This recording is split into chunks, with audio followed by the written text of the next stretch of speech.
Welcome to This Week in Morgan County. I'm your host, Russell Mokhiber. Our guest this week is Dr. Ches Yellott from Shepherdstown, West Virginia. Ches, welcome to the show. Thank you for inviting me. Tell us a little bit about your own life and your professional history. Okay, I grew up in Baltimore, went away to school for a while, ended out in Boston at Tufts University. And one thing I noticed while I was there is that there was no family practice in Boston. It was unknown. So I decided to get to a residency in Syracuse, New York, St. Joseph's Hospital. Great place, loved by the community. And went to practice in Auburn, New York after that for 7 years. I burned out of that rural country practice in the recession and ended out in Columbia. Got a job with the Columbia Medical Plan, which was nice. Columbia, Maryland? Maryland, Okay, yeah. Columbia, Maryland, which never felt quite like home. My daughter loved it. She grew up there. As soon as she got out of high school, we moved to West Virginia. Okay. And what has been your practice here? My practice here, I worked for 14 years at Shenandoah Community Health, which is in Martinsburg. Great community health plan. We said we were the medical care of last resort. We took everybody regardless of whether they could pay or not. That I enjoyed, that I really appreciated. How long did you do that? 14 years. Okay. And what's your work now? I retired 5 years ago. I'm working at the Renovo Center, which is a drug treatment, counseling, therapy center. Okay. Been there for 3 years now. How did you become interested in questions of addiction? Addiction. Maybe because there's a lot of alcoholism in the family, and several family members had done AA and AA, and just were wonderful people. So I began getting interested in it there. And in Columbia, my office mate he did a lot of treatment of chronic pain, and it's quite obvious that a lot of those patients have addiction problems. So I drifted into that, started detoxing people and trying to get them to counseling and to 12-step meetings, that sort of thing. So that went on. It was quite unsuccessful. I mean, you detox people dozens of times and they'd be right back or they'd relapse and die. And how would you detox them? Oh, there's a concoction of medicines, and something for nausea, something for anxiety, something for diarrhea, something for aches and pains, and it would take about 10 days to get them all the way through it. Right. Pretty awful time. Coming over here today, yes. I was searching for some background information and came across The Guardian, which is a UK newspaper, just posted a radio segment and a written segment also about the opioid problem in West Virginia. So West Virginia is front and center in world news about the opioid problem. When did you first notice that it was becoming an extraordinary issue? What made a difference is about 5-6 years ago, the death rates just went up. They'd been fairly constant. 7,000 to 10,000 people died of opiates in the United States per year, and all of a sudden it just shot up. And as I said, somebody's poisoning the heroin, and it turns out it was true. Just a more concentrated drug. Fentanyl is 50 times stronger than heroin, and carfentanil is 150 times stronger, and impossible to measure, so easy to overdose on. So that was the difference I noticed. Okay, so this was the street opioids, basically. That's what heroin is, right? Right. It's all painkillers. Right. Well, nowadays there's no heroin around at all. And why is that? It's all fentanyl. And fentanyl is easier to transport. If you want to bring something in the country, you can bring a pound of heroin or an ounce of fentanyl. Well, actually, half an ounce of fentanyl. Okay. Now you're something of an expert in addiction. I think so. What causes addiction? It's a real wide subject. There's a lot of big causes. It's not the individual alone. It's not the drugs alone. But of course, if you're going to get addicted to drugs, you have to take them. But there's many other addictions: gambling, arcade games, video games, lots of things. But the basic cause of addiction in the person is adverse childhood experiences, and you could say they're separated from their parents. They don't get a good connection.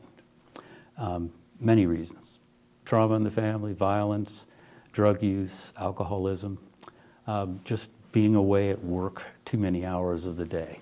So kids don't have parents, and that sets them up. It causes problems in something called the endorphin system. It's actually a brain structure problem happens. And kids that have that are not very confident, they're not resilient. They don't see that bad things will get better.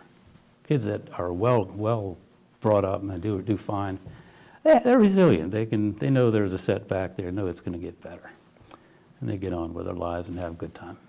And is there an actual chemical change for young people who have these broken families? Yes. And what's the actual chemical change? The endorphin system isn't working. And endorphin is the hormone that allows us to feel attachment and pleasure. And how does that lead to addiction? Well, particularly with opiates, any addictive activity gives a surge of endorphin. So for a short time, we feel good.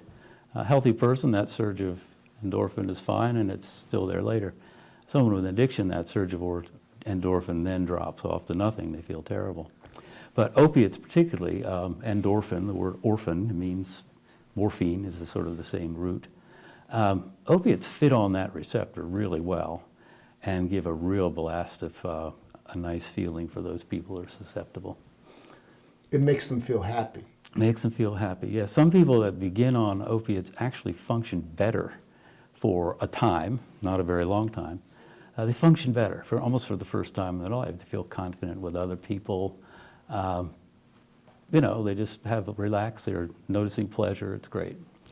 But then the second part of addiction is when those opiates fall off of the endorphin system, or the mu receptors as we call them. When they fall off, then there's withdrawal. A crash back into the emotions, a physical pain, nausea, vomiting, diarrhea. It's awful. So what do? When they take another dose, it feels good again.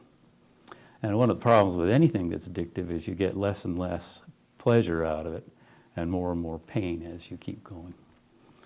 So that's the cycle of addiction. Is addiction a function of poverty? It's a function of stress, and I'll just call it adverse experiences. It doesn't strictly go along with poverty, but people who are poor, everything costs more, everything's harder to do. There's often, you have to move, just disruptions in general. So poverty is one of the causes of that setup for addiction. Well, for example, West Virginia is the epicenter of the opioid problem. Mm-hmm. Why is that the case? Yes, poverty, dislocation, disparity of wealth has a lot to do with that. Services aren't as available as they ought to be. So medical care, for example, if we all knew our medical care was guaranteed for life, that would be one huge stress that wouldn't be there, and one huge cause of long-term debt. We have a lot of people in long-term debt from their medical bills. I see you're wearing a Improved Medicare for All button from Physicians for a National Health Program. So Right, you're a doctor member. I'm a member, yes. Yeah. And you believe that if we had a guaranteed Medicare for all, a single payer system, that this problem would be relieved somewhat? Yeah, a lot of problems would be relieved.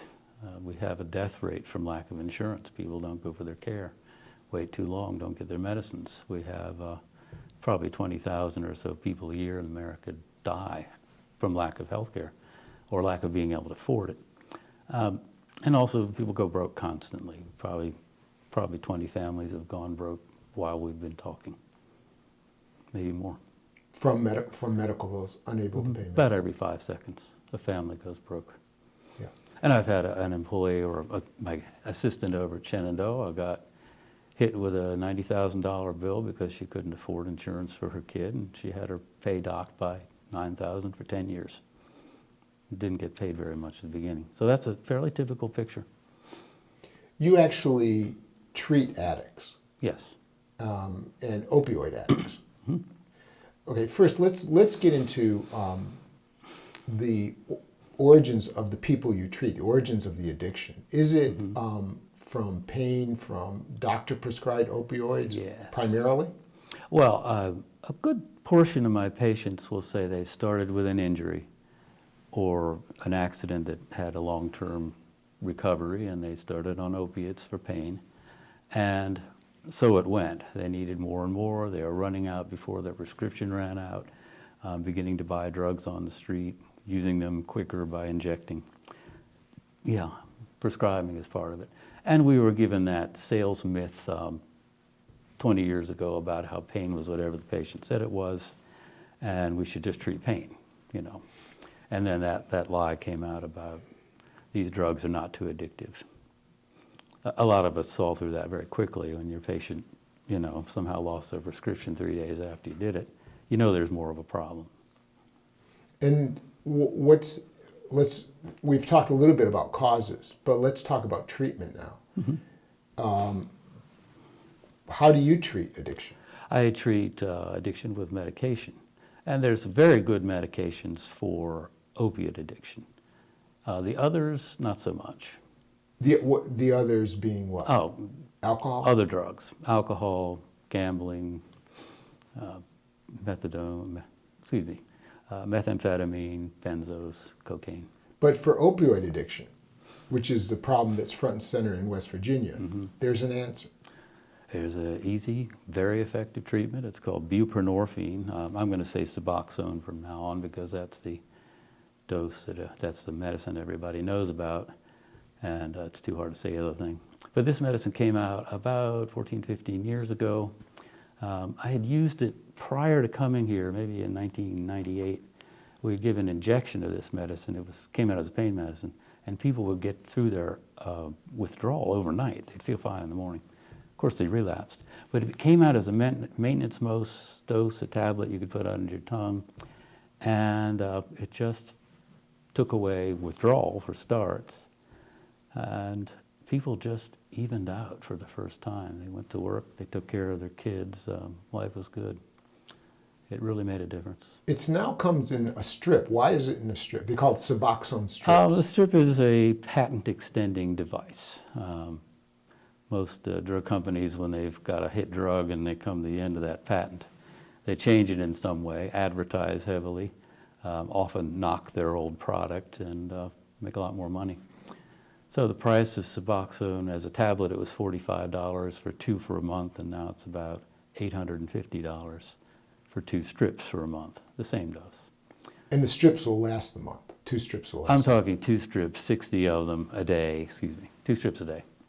Or 2 tablets a day back when. Okay, but help me out on this. 2 strips a day cost how much? $850. A day? No, for the month. For the month, yeah. Okay, yeah. All right. So then, Suboxone works. Yes. How long do you have to stay on Suboxone? Medical advice is do not stop. For life? For life. The advice I give my patients is if you ever feel you need to go off of it, do it very slowly. It has a 45-day withdrawal, which is nowhere near as bad as heroin, but bad enough. And keep 10 strips around afterward. When you have that urge to relapse, you've got them, you've got a prescription. The police won't arrest you for having them, and come on back if you need it. I had only 4 or 5 patients go all the way off of it. Are you saying that if you're addicted to opioids, you're addicted for life? That's an interesting question because there's a hump of people that are addicted or use opioids from about 18 years old to 50, and then it drops off. So naturally speaking, quite a number of people with opioid addictions will actually get better as they get through life.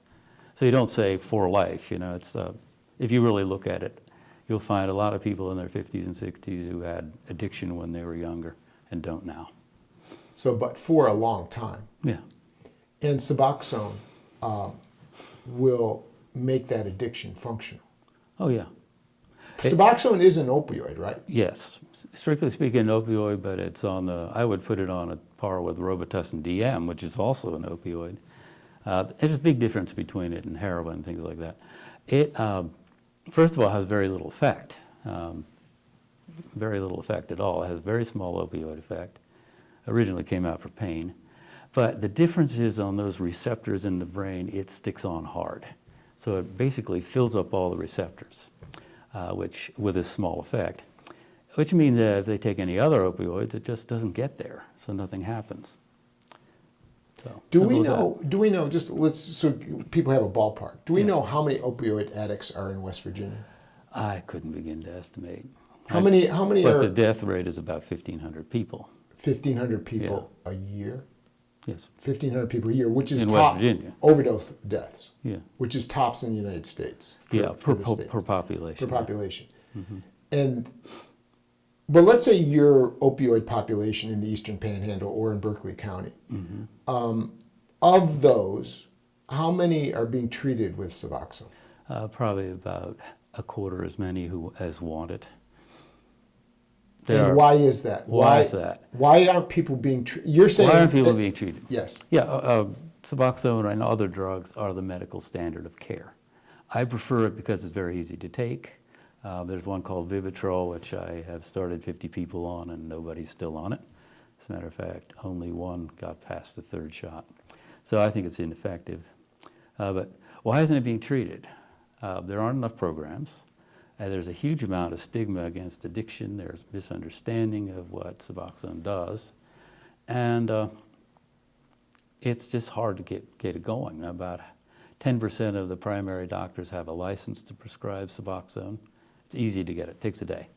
We'll go to one day long course.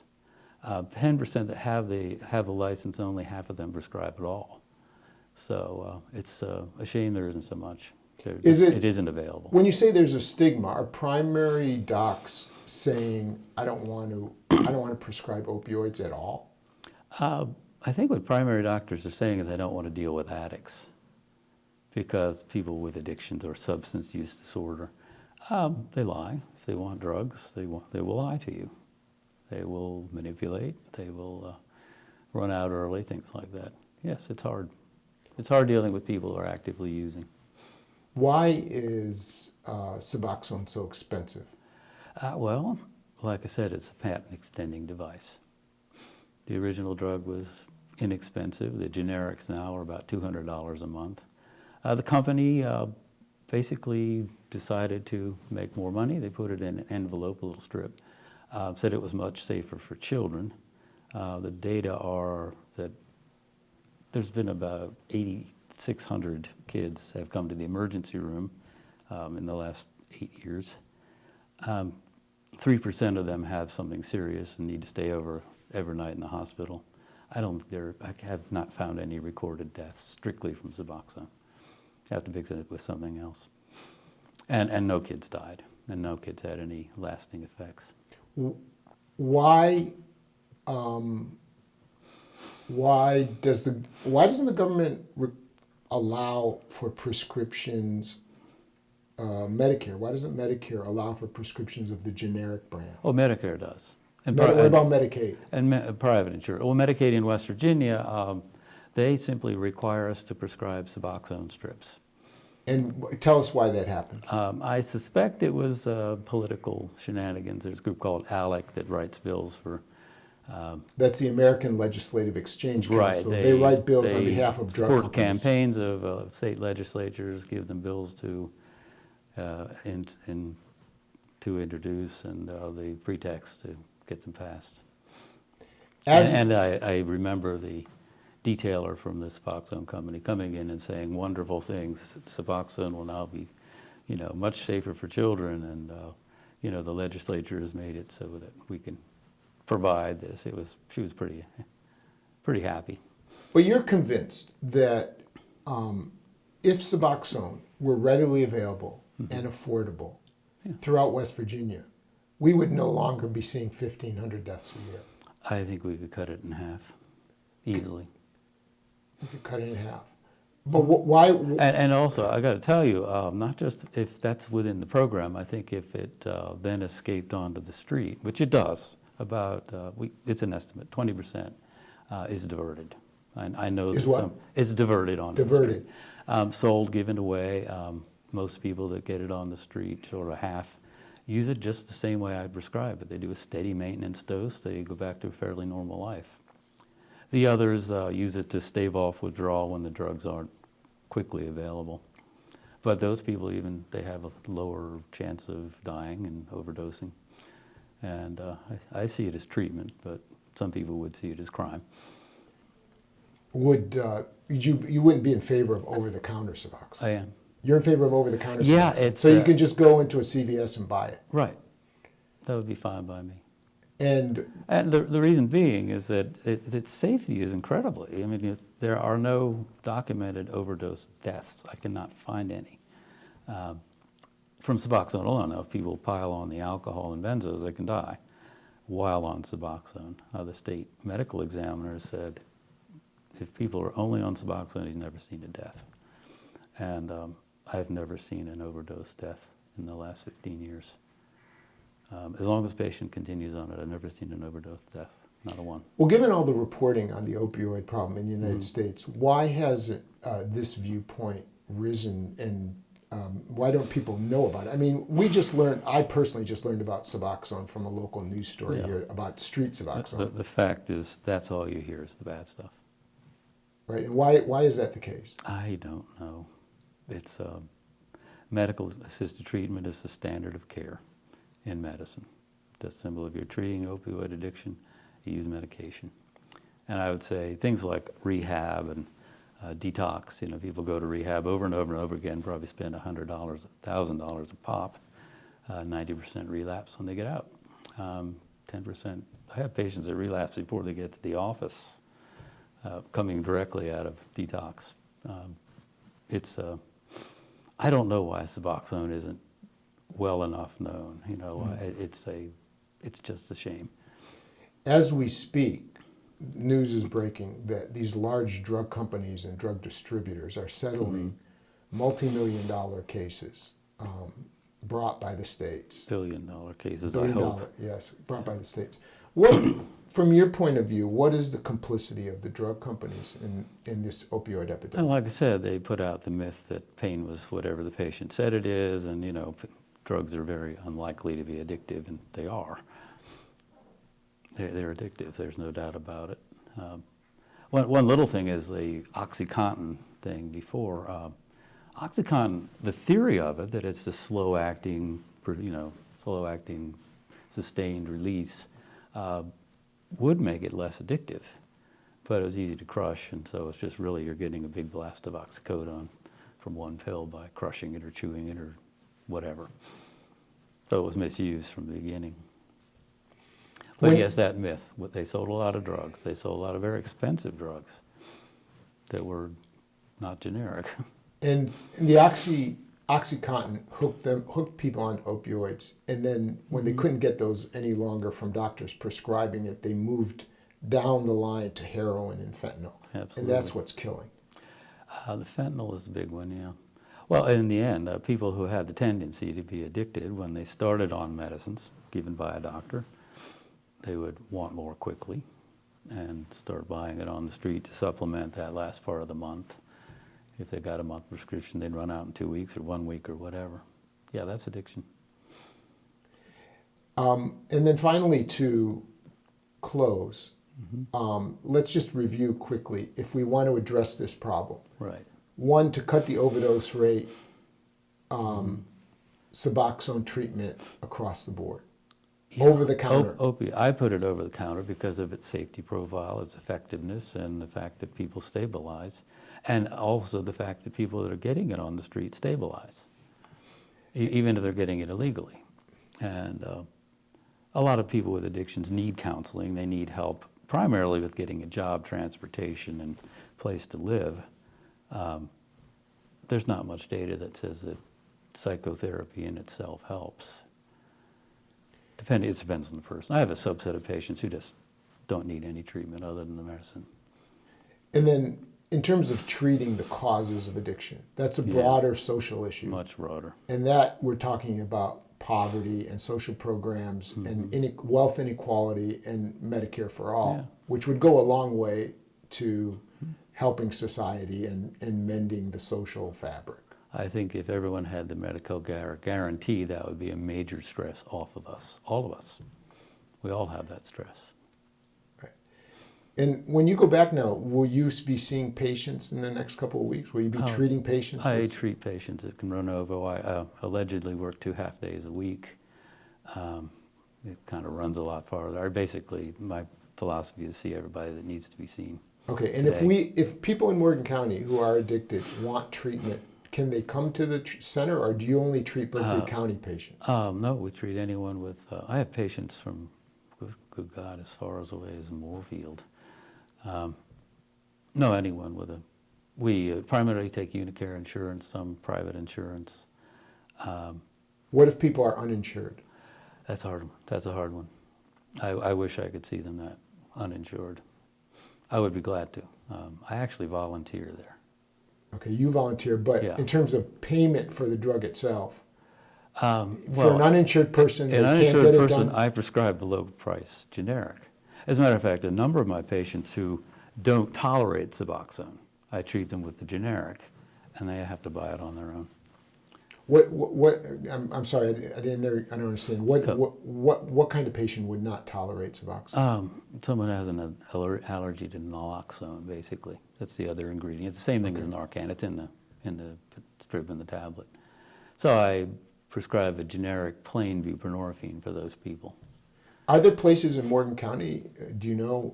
There are various treatment centers. I just look in the phone book or online about Suboxone treatment centers. You'll find them. Okay, but if they want to come to you, Renovo Center. Yeah. Okay.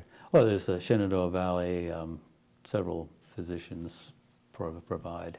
And even the Paloma Center, the detox center, is beginning to bend and let people out on medication. So I'm glad they do. Okay, great. Dr. Yellott, anything else that we're missing here, or did we hit all the points? I think that I just wish we could get over the dislike of Suboxone, especially in the recovering community. They think of it as being unclean. I love the 12 steps, but I think that standard of perfection is too much. And unfortunately, people who do those 12 steps do well, they still often overdose. It's that one impulse in the day, and then you can die. And with Suboxone, you can have that impulse, but you don't die. Thank you so much for your work. Okay. And thank you for joining us. Take care. And thank you for watching This Week in Morgan County.